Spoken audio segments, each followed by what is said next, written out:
Abra sua Bíblia outra vez no segundo livro dos Reis, capítulo 4, onde já foi feita a leitura, mas eu quero reler aqui os primeiros 7 versículos, que foi o texto já lido e que nesta noite traremos a palavra para nossa edificação. Segundo livro dos Reis, capítulo 4, do verso 1 em diante. Glória a Jesus. Diz assim a palavra de Deus: certa mulher, viúva de um dos discípulos dos profetas, clamou a Eliseu dizendo: o meu marido, seu servo, está morto, e o Senhor sabe que esse seu servo temia o Senhor Deus. Mas veio o credor para levar os meus 2 filhos como escravos. Eliseu perguntou à mulher: o que posso fazer por você? Diga-me o que é que você tem em casa. Ela respondeu: esta sua serva não tem nada em casa, a não ser um jarro de azeite. Então Eliseu disse: vá, peça emprestadas vasilhas a todos os seus vizinhos, vasilhas vazias, muitas vasilhas. Depois entre em casa, feche a porta atrás de você e dos seus filhos e derrame o azeite em todas aquelas vasilhas. Ponha à parte as que forem ficando cheias. A mulher foi embora dali e fechou a porta atrás de si e dos seus filhos. Estes lhe passavam as vasilhas e ela as enchia. Quando todas estavam cheias, ela disse a um dos filhos: traga-me mais uma vasilha. Mas ele respondeu: não há mais vasilha nenhuma. E o azeite parou. Então ela foi e contou ao homem de Deus. Ele disse: vá, venda o azeite e pague a sua dívida, e você e seus filhos vivam do que sobrar. Amém. Graças a Deus por sua palavra. Glória a Jesus. Esse é um texto tão conhecido nosso, Um texto que já tantas vezes lemos e ouvimos falar sobre ele. Mas a palavra de Deus é maravilhosa, porque todas as vezes que lemos esta palavra, o Espírito Santo a renova no nosso coração e fala conosco. Eu ouvi a história de um querido irmão, muito dedicado na obra de Deus, que tinha uma chamada para ser missionário. Porém, a sua igreja tinha uma exigência para aquele que fosse ser enviado ao campo missionário. Ele deveria primeiro fazer o curso teológico, o curso de missões da igreja. E ele então empenhou-se nessa tarefa com muita dedicação.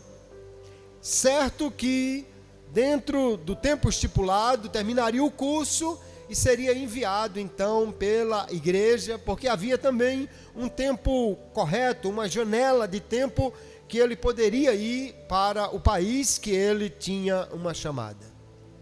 Mas qual não foi a sua surpresa?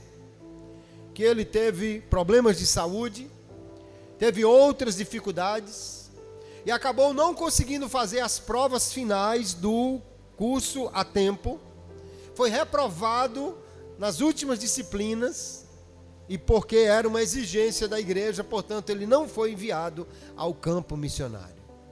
E ficou agora dizendo: mas Senhor, eu não tenho um chamado, o Senhor não falou comigo, e eu não me dedico tanto à sua obra, e por que isso aconteceu assim? Porém, passaram-se alguns meses, antes que ele voltasse a pagar aquelas disciplinas novamente e poder ser aprovado. Só que ele conheceu uma moça crente, que tinha também um chamado missionário. Casaram-se e um ano depois ele concluiu o curso, agora sim foi aprovado, porém agora também casado, foram os dois enviados para o campo missionário, e ele dizendo: glória a Jesus que eu fui reprovado, que eu adoeci, que eu não pude fazer as provas, porque senão eu tinha ido sozinho para o campo missionário, mas agora estou levando a minha esposa também, senão eu não a teria conhecido, e hoje eles são missionários no Senegal, servindo ao Senhor ali com muita alegria. A grande questão, queridos irmãos, é que nós não conseguimos entender o que Deus faz, por que faz, no momento em que Ele faz. Às vezes depois nós conseguimos entender, mas no tempo em que as coisas estão acontecendo, nós muitas vezes ficamos nos perguntando por que Deus permitiu que isto acontecesse. Na história que nós lemos, nós vamos ver uma serva de Deus, casada com um servo de Deus, e que no entanto enfrenta uma tribulação tão grande, um problema tão sério. Mas nós vamos entender que o Deus de providência está conosco em todo o tempo, e quando confiamos nele e obedecemos aquilo que ele tem para nós, nós vamos ver que ele é o Deus supridor mais do que suficiente, que renova, que restaura, que supre e que faz por nós aquilo que nós não podemos fazer. Certamente, todos nós aqui em algum tempo da vida já passamos ou vamos passar por situações difíceis, mas é nesses momentos que nós podemos exercer a nossa fé e confiar no Deus que é provedor mais do que suficiente para nós. Por que nós podemos confiar na provisão de Deus? Em primeiro lugar, nós vamos ver que podemos confiar porque Deus está conosco, mesmo nos dias mais difíceis que chegam na vida do crente. Alguém pode ser crente e até ser crente de pouco tempo, um novo convertido ainda, e achar que crente não enfrenta problemas, que crente não sofre, que crente não passa por lutas, porque há alguém que quer divulgar um evangelho que faz você parar de sofrer, parar de ter problemas, parar de ter dificuldades. Mas quando nós lemos o texto aqui, diz que uma mulher que era casada com um discípulo dos profetas, teve de repente uma perda muito grande. Seu esposo faleceu, morreu. E ela era uma mulher temente a Deus. O seu esposo, diz o texto, ela vai ao profeta Eliseu e diz: o meu esposo, teu servo, era temente a Deus. Era um homem crente, casado com uma mulher crente. Era um homem que certamente não só temia a Deus, mas por ser um discípulo dos profetas, era alguém que estava estudando para servir ao Senhor. A escola de profetas era, em sua época, uma espécie de escola de treinamento de obreiros, uma escola teológica e de formação de pregadores da palavra, que naquela época não só falavam o que estava escrito na palavra, mas também recebiam revelações de Deus, pois eram profetas. Este homem, dedicado a servir a Deus, ao Deus verdadeiro, ao Deus de Israel, agora não sabemos porquê ou como aconteceu, mas perdeu a sua vida. Porque crente também passa por luta, por provações, por momentos difíceis. Além disso, nós devemos lembrar que esse tempo em Israel era um tempo de muitos reis que abandonaram o Senhor. Era um tempo de reis que não criam. Elias enfrentou diversos reis que não acreditavam em Deus, mas serviam a Baal. Eliseu, logo no início do seu ministério, que foi um tempo antes desse episódio aqui, sofreu também com pessoas que não criam nem mesmo no seu ministério, mas que eram adoradores de outros deuses. E neste tempo de apostasia, deste tempo de afastamento de Deus, haviam também muitos inimigos que se levantavam contra Israel.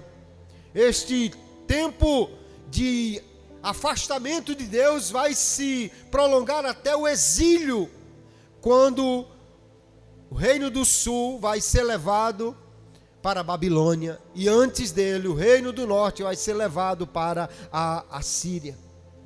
E agora está então aqui uma família de crentes envolvida num grave problema, numa grande dificuldade. Quando nós olhamos para o que o Senhor Jesus falou sobre tribulações e dificuldades, Ele não prometeu que nós viveríamos isento delas. Jesus não prometeu um mar de rosas para ninguém. Não prometeu uma vida isenta de dificuldades no estilo sombra e água fresca. Não, Jesus disse aos seus discípulos em João 16, o verso 33, tenho-vos dito isso para que em mim tenhais paz. No mundo tereis aflições, mas tende bom ânimo, eu venci o mundo. Aflições vêm, mas nós podemos ter paz em meio a elas. Vem lutas e dificuldades, mas nós podemos ter a certeza, o nosso Senhor já venceu e portanto nele nós somos mais do que vencedores, como o apóstolo Paulo irá dizer.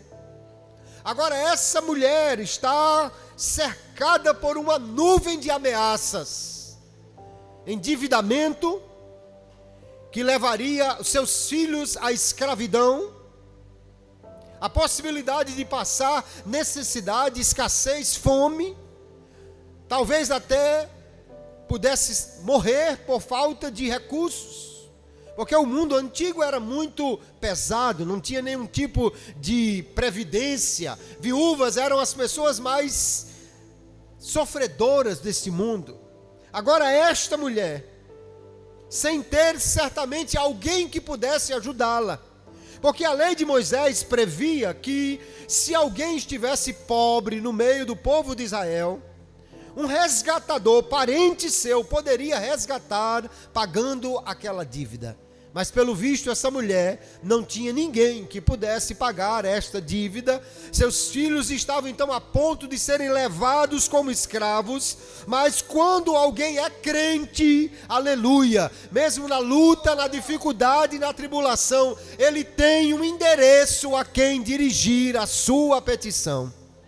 Ele tem um lugar para onde dirigir a sua oração, aleluia. E ela então foi buscar a Deus por meio do seu representante, do seu profeta, que era o profeta Eliseu.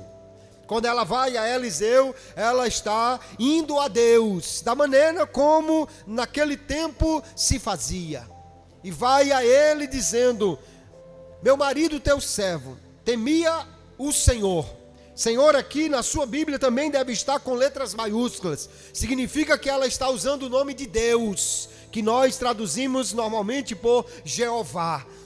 Ela está dizendo, meu marido não temia Baal, meu marido não adorava falsos deuses, ele adorava o Deus verdadeiro, ele adorava o Senhor, Criador dos céus e da terra, ele adorava o verdadeiro Deus. E agora eu vim a ti, porque meus filhos estão para ser levados como escravos. E agora ela vai buscar socorro no lugar certo, porque quem tem Deus, quem tem um Senhor poderoso, quem serve a um Deus que tudo pode, tem um endereço para onde levar a sua preocupação, a sua dificuldade, a sua luta, e certo pode estar que Ele é poderoso para dar vitória e para resolver qualquer que seja o problema, aleluia.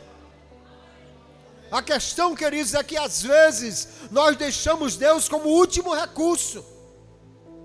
Depois que ninguém ajudou, depois que o gerente do banco não socorreu, depois que o vereador não fez nada, depois que o parente não pôde resolver, que nós vamos buscar a Deus. Mas Deus deve ser o primeiro recurso do crente, o primeiro a quem vamos, o primeiro a quem dirigimos o nosso problema. Assim esta mulher fez. O texto não diz que ela foi falar com outra pessoa, foi falar com o representante de Deus, com o profeta Eliseu. E Jesus nos ensinou, quando tratou sobre provisão, em Mateus capítulo 6, o verso 33. Haviam dificuldades, sim. Talvez alguém preocupado se teria o que comer ou com que cobrisse, com que se vestir. Mas o Senhor disse: buscai em primeiro lugar o reino de Deus e a sua justiça, e todas estas coisas vos serão dadas. Aleluia! Ele prometeu que buscando o Deus e seu reino. O que significa buscar o reino de Deus? Significa deixar que Deus seja o nosso rei, colocá-lo como Senhor absoluto sobre a nossa vida. E Ele promete então que irá trazer provisão para a nossa vida. As dificuldades não desaparecerão porque nós somos crentes. Mas por sermos crentes, temos um endereço certo onde levar as nossas preocupações e dificuldades. Nós podemos confiar no Deus da providência, porque Ele está conosco, mesmo quando parece que nós não temos nada. Quando o profeta Eliseu pergunta àquela mulher: como eu posso ajudar você? O que é que você tem em casa? Então ela vai dizer aí no verso 2, o texto que lemos: eu não tenho nada. Não tenho nada em casa.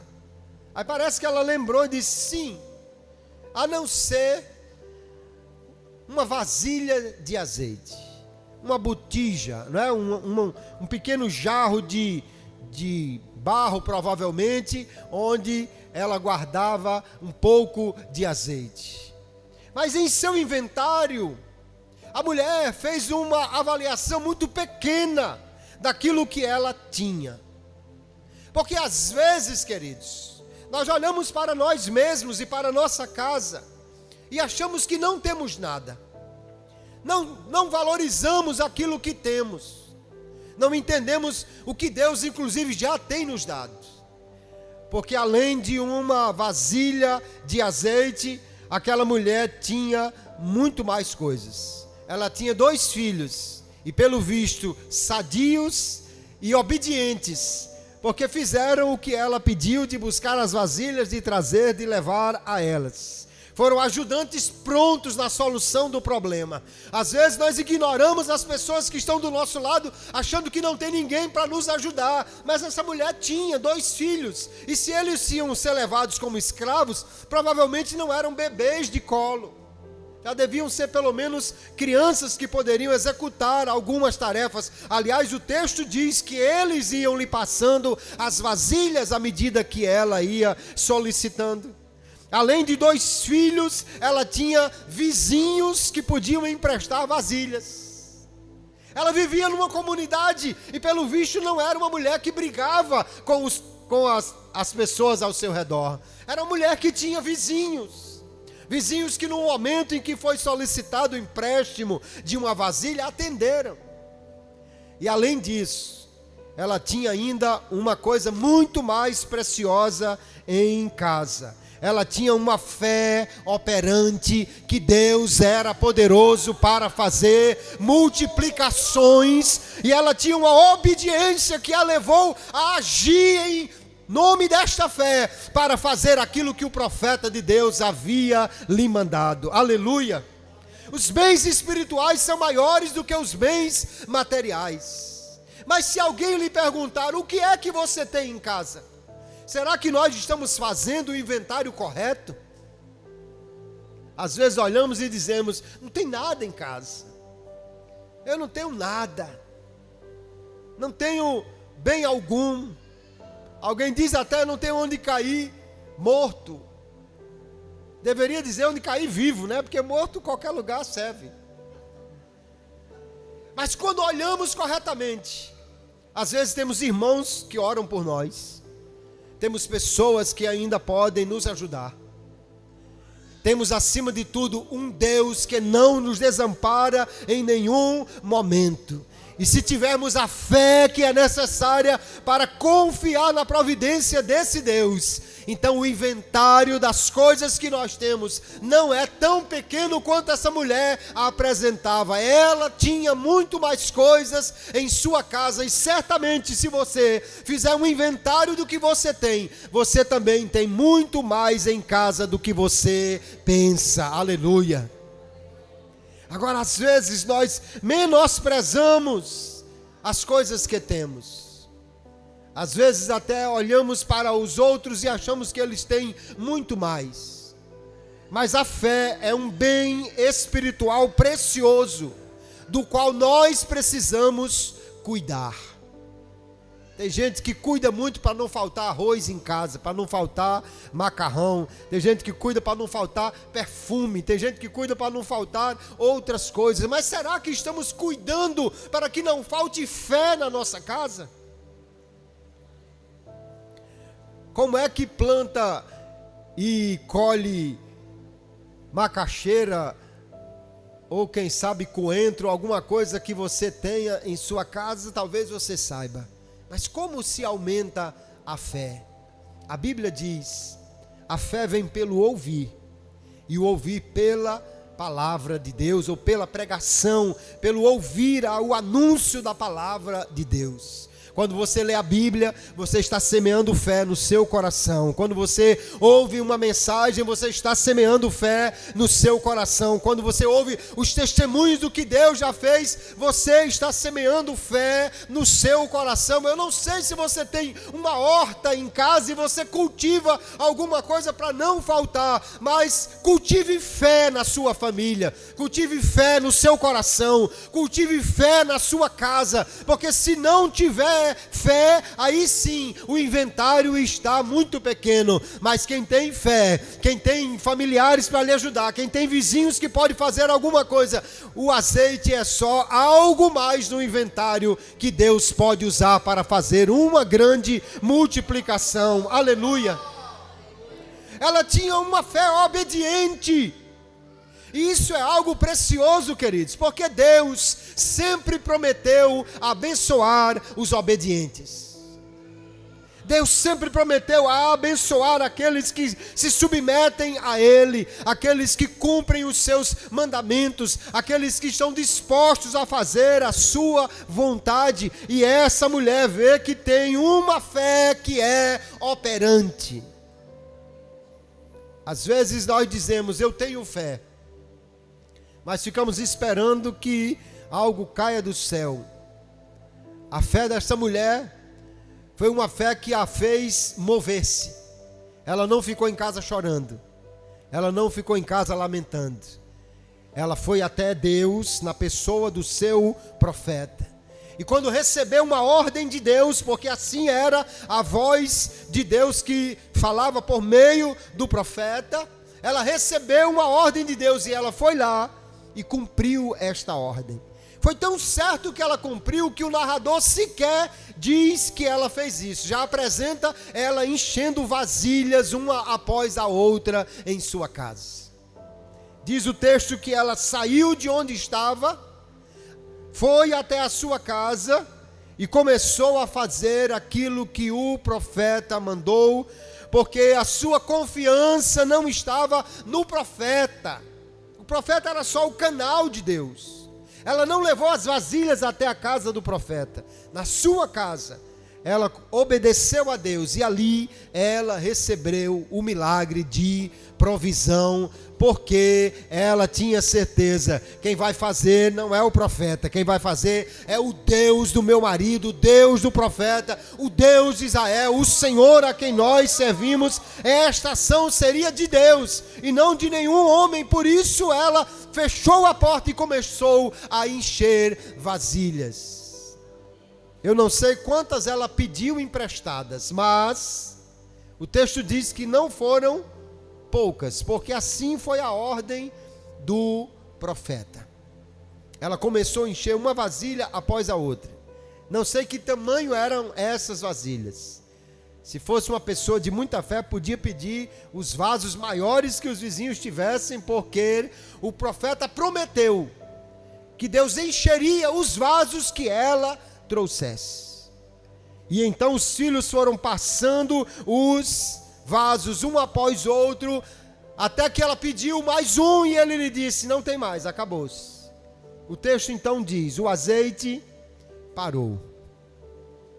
Parou, não acabou, ele parou. Por que parou? Porque não tinham mais vasilhas. E nós aprendemos então uma coisa preciosa aqui, queridos irmãos. Enquanto a fé trouxer vasilhas, o poder de Deus poderá enchê-las. Enquanto a nossa fé trouxer vasilhas a Deus, Ele é poderoso para enchê-las. Aleluia. Porque às vezes nós limitamos a ação de Deus por causa da nossa pequena fé.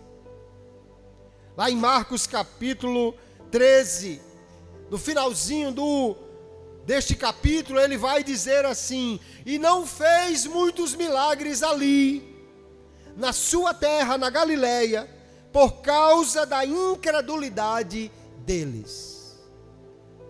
Porque não houve milagre em abundância ali? Porque Jesus estava fraco naquele dia? Porque Jesus já estava perdendo as suas forças? Porque Jesus não queria mais fazer milagres? Não, o impedimento não foi esse. O impedimento foi porque eles não creram que Ele podia fazer. Como faltaram vasilhas trazidas pela fé, faltou também o poder para encher essas vasilhas e operar milagres. Eu gosto do que o Senhor diz ao profeta Isaías no capítulo 54. Ele diz: estenda as suas tendas, coloque as estacas mais distante, porque você vai transbordar à direita e à esquerda. Mas ele diz assim: não o impeças, porque se ele afastasse a tenda só mais 1 metro para lá e 1 metro para lá, Deus encheria somente aquele espaço. Mas se ele tivesse fé e alargasse a tenda 20 metros para cá e 20 metros para cá, Deus disse que iria fazer transbordar à direita e à esquerda, dentro do espaço que ele criasse, por sua fé, alargando a sua tenda. Aleluia! Como é precioso nós entendermos isso, queridos irmãos. Qual é o tamanho da nossa fé? Às vezes nós oramos pedindo coisinhas. Deus, eu queria só um empreguinho. Eu queria só que o Senhor me ajudasse a fazer uma puxadinha na minha casa. Eu queria só que o Senhor me desse um calçadinho. Eu queria que o Senhor me desse só um maridinho. E por que pedimos tão pequeno? Porque às vezes nos falta a confiança que Ele pode fazer grande.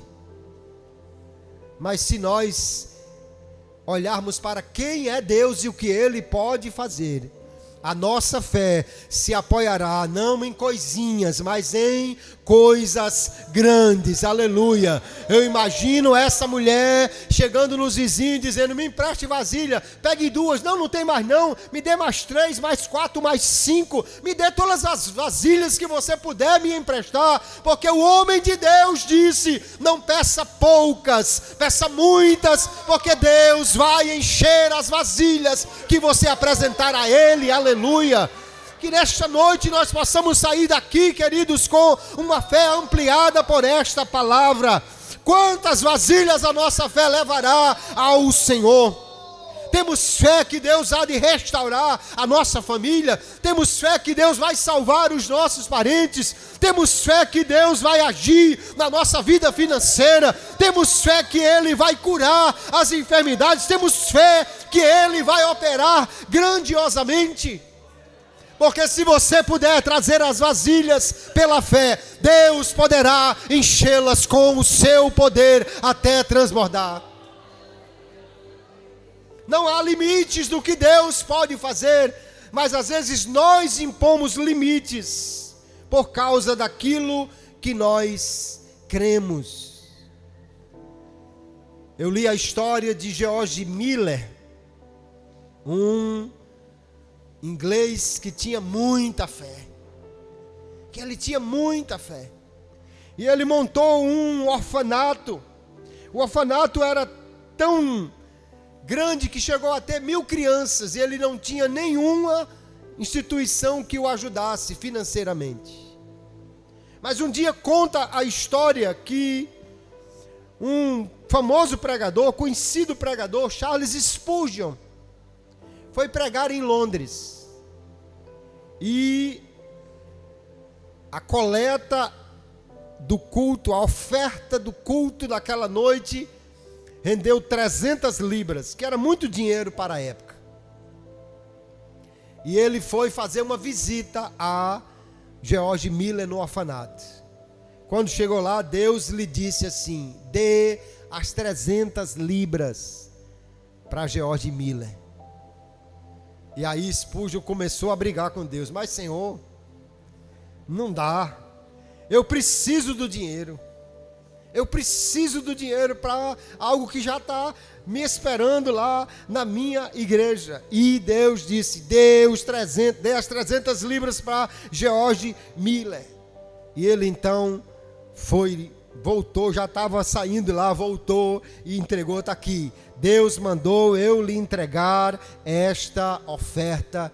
Só que quando ele entregou isso a George Miller, Miller disse: eu estava orando exatamente pedindo a Deus esta quantia, que era o que eu precisava essa semana para alimentar os meus órfãos. Spurgeon voltou para casa sem dinheiro algum. E agora, quando chegou em casa, havia um pacote ali esperando. E quando ele abriu aquele pacote, havia 303 libras no pacote para ele. E ele diz: Deus devolveu os 300 e ainda aumentou mais um pouquinho para a minha necessidade. Deus é poderoso para fazer além daquilo que nós podemos entender. Aquela mulher, ela vai encher aquelas vasilhas. O azeite parou. E então ela agora volta ao homem de Deus e diz: o que eu faço? Olhe como era uma mulher obediente a Deus. Como é bom um crente que busca a direção de Deus, queridos. Ela podia muito bem ter dito: pronto, agora eu já sei o que fazer, vou vender, vou fazer o que eu sei fazer. Mas ela foi buscar uma direção de Deus. Às vezes nós só vamos a Deus quando estamos precisando. Mas quando temos em abundância, esquecemos de pedir uma direção a Deus para o que fazer, como agir. E o profeta vai dizer: venda, pague sua dívida, e certamente, ou porque Deus já havia lhe dado discernimento nisso, né? Deus avisava muitas coisas aos profetas, ao profeta Eliseu especialmente, ou porque ela lhe disse a quantidade de vasilhas que havia enchido, mas ele disse: venda, vai dar para pagar a sua dívida, e seus filhos e você vão viver do que sobrar. O que sobrou deve ter sido uma quantidade tão grande que aquela mulher provavelmente se tornou uma comerciante de azeite. Porque agora ele não disse só que ia sobrar para fazer uma feira. Ele disse: você vai pagar a sua dívida e vai viver do restante do azeite que sobrou. Não há nenhuma menção no texto que a vasilha continuou derramando azeite, mas há uma menção de um Deus que proveu de uma maneira tão extraordinária, que agora, em vez de uma viúva endividada, nós temos uma viúva que tem azeite suficiente para negociar e sustentar a sua família a partir daquele dia, porque Deus é um Deus poderoso, queridos. Aí nós vemos a abundância da generosidade de Deus. Pagou a dívida, livrou da escravidão, espantou a fome, a escassez e lhe deu condições de viver a partir daquele dia, pela providência de Deus. E você pode estar pensando: pastor, que história linda, mas o que isso tem a ver comigo? É porque se você não parou ainda para pensar, Deus fez a mesma coisa conosco. Porque espiritualmente, Todos nós éramos escravos, escravos do pecado, escravizados nas trevas. Todos nós vivíamos presos, condenados à condenação eterna, por causa dos nossos pecados. E talvez aquela viúva tivesse pensado, se tivesse alguém que pagasse a minha dívida, seria tão maravilhoso. E Deus, em sua graça, enviou o seu Filho amado para pagar a dívida que nós tínhamos com Ele. Ele enviou Jesus, pagou toda a nossa dívida, de maneira que o apóstolo Paulo, agora escrevendo aos Romanos, no capítulo 8, verso 1, ele vai dizer: portanto, agora, nenhuma condenação há para os que estão em Cristo Jesus. A dívida foi paga, aleluia, de maneira que não temos mais nenhum perigo de escravidão, nenhum risco de sermos condenados por essa dívida, porque o Senhor já a pagou por nós, aleluia. Mas Ele não fez somente isso, nos tirou das trevas do pecado, nos deu uma nova vida, espantou a escassez espiritual que havia na nossa alma, no nosso coração, e mais do que isso, Ele agora disse: e você vai viver pela minha provisão o resto da sua vida. Aleluia! Porque se Deus prometeu cuidar daquela viúva, que ela viveria por Ele, por sua providência, Deus também prometeu que estaria conosco todos os dias da nossa vida. Ele prometeu que não nos deixaria. O escritor aos Hebreus, no capítulo 13, ele vai dizer: sejam os vossos costumes, a vossa maneira de viver, sem avareza, sem apego às riquezas, porque Deus disse: não te deixarei, nem te desampararei. Aleluia! Quem tem esta confiança em Deus, não dorme preocupado porque o dólar subiu ou baixou. Quem tem esta confiança em Deus, não dorme com medo porque o arroz subiu ou baixou, porque isso mudou, porque aquilo mudou, porque Deus é um provedor que não está sujeito às circunstâncias em que nós vivemos. Um dia um empresário convidou um pastor para ir à sua empresa. E lá chegando, ele fez uma oração por aquele homem. E ele disse: pastor, o meu intuito aqui de chamá-lo aqui não era só orar por mim, mas eu quero dar uma oferta para a igreja. Era a época ainda que se usava talão de cheques. Ele preencheu um talão, preencheu uma folha no talão com o valor de R$50.000.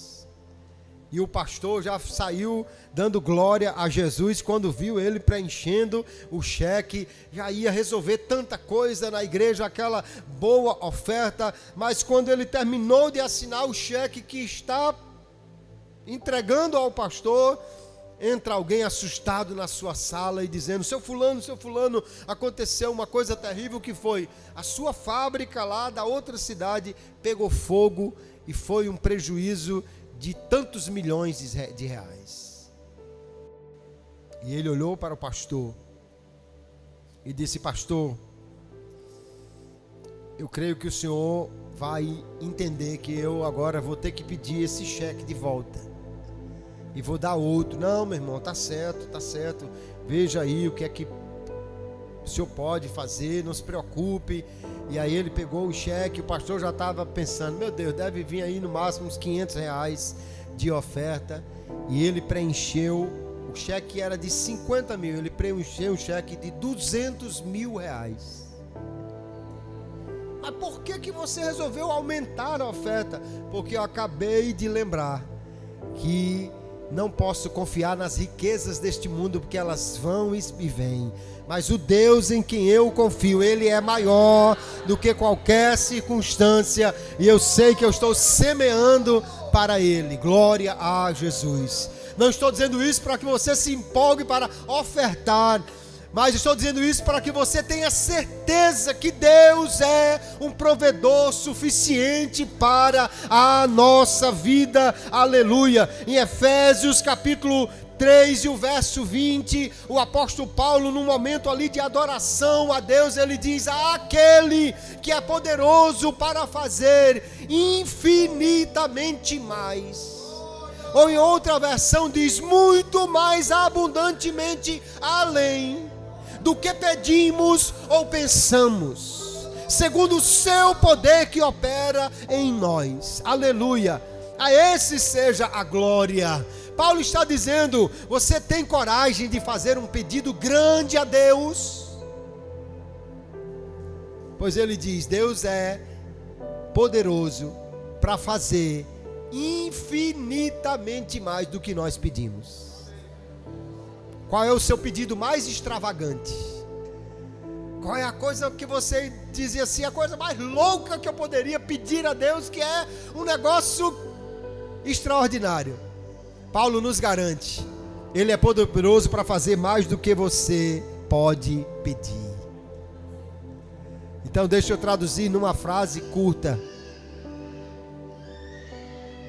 Deus tem mais poder de fazer do que nós temos coragem de pedir. Às vezes nós ficamos: meu Deus, meu Deus, meu Deus. Aí Paulo diz: não, o que você vai pedir, Ele é poderoso para fazer infinitamente mais. E tem coisa que nós nem temos coragem de pedir, mas a gente fica só pensando: meu Deus, será que Deus podia? Mas Paulo diz: Ele é poderoso para fazer infinitamente mais do que pedimos ou pensamos, segundo o seu poder que opera em nós.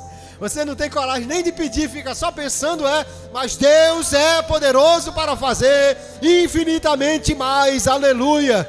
Que Deus maravilhoso é esse, que Deus abundante é esse. A mulher foi pedir por uma dívida, ela ganhou uma empresa. A mulher foi pedir por um socorro, ela ganhou sustento para o resto da vida. A mulher foi pedir só para uma ajuda, ela ganhou uma provisão que a transformou em alguém que agora poderia sustentar a sua família pelo resto dos seus dias, com aquilo que Deus fez na sua vida. Aleluia!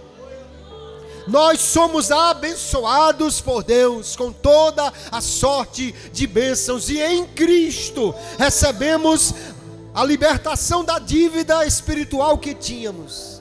Mas Ele prometeu dizendo: eu estarei convosco todos os dias até a consumação dos séculos. E a outra promessa que Ele faz em João capítulo 14 é: vocês farão obras maiores do que estas que eu fiz.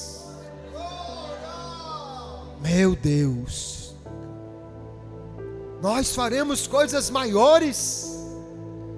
Jesus ressuscitou mortos, curou leprosos, Jesus fez tanta coisa extraordinária, acalmou a tempestade, Jesus expulsou demônios, Jesus fez tantas coisas extraordinárias, porque Ele disse que nós faríamos coisas maiores, porque Ele disse: eu vou subir para meu Pai. Aleluia! Nós temos um intercessor junto ao Pai, alguém que quando nós pedimos, Ele, o Senhor, garante que o Pai receberá o nosso pedido com atenção, porque Ele disse: tudo o que pedires em meu nome, crendo, eu o farei. Aleluia!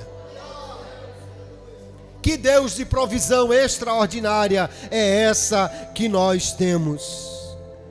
Quando olhamos para este texto, queridos irmãos, tão simples, tão conhecido, mas nós podemos tirar algumas lições muito preciosas. Primeiro, podemos confiar em Deus mesmo na hora da dificuldade. A luta vem e às vezes isso quer nos puxar o tapete. Nós precisamos, no entanto, entender: há um endereço para as nossas orações quando passamos por dificuldades. Devemos buscar ao Senhor, levar a Ele a nossa dificuldade. Não importa o tamanho do problema, Deus é poderoso para fazer coisas extraordinárias. Devemos crer na sua providência, porque aquilo que é impossível para nós, para Ele não é nada. Não é nada. Deus prometeu ao povo de Israel que estava murmurando porque queria carne: vocês vão comer carne. E não é só um dia, nem 5, nem 10 e nem 20. Mas durante 30 dias vocês vão comer carne até sair pelo nariz. O povo a quem Deus fez essa promessa era pelo menos uma multidão de 1,5 milhão de pessoas. Olha, tem que ter muita coragem ou muito poder para prometer carne para crente durante 30 dias até sair pelo nariz. 1,5 milhão de crente comendo carne durante 30 dias, meu irmão, até Moisés assustou-se. Aí Moisés parece que chamou Deus assim: Deus, vem cá, só um minutinho. Onde é que o Senhor vai arrumar a carne? Esse povo tudo é crente, Deus. Isso não bebe, não fuma, não joga, mas em compensação, esse povo come 1,5 milhão. Carne durante 30 dias. Já imaginou fazer um churrasco durante 30 dias para 1,5 milhão de crentes? Até Moisés assustou-se. E Deus disse assim: Moisés, pois agora você vai ver se eu posso ou não fazer isso, se a minha mão está estendida para fazer isso ou não, Moisés. Porque não importa, queridos, não importa qual é o tamanho do problema ou da necessidade, nós temos um Deus que é poderoso para fazer.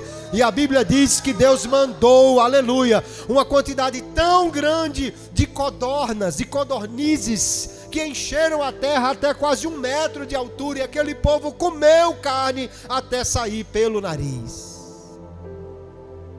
De onde veio tanta codornizes? Do céu, da providência divina, do poder de Deus. Se de outro lugar veio, foi Deus que mandou. Será que Deus criou aquelas codornizes naquele momento, multiplicou? Eu não sei, mas Deus é especialista em suprir quando parece que não é suficiente.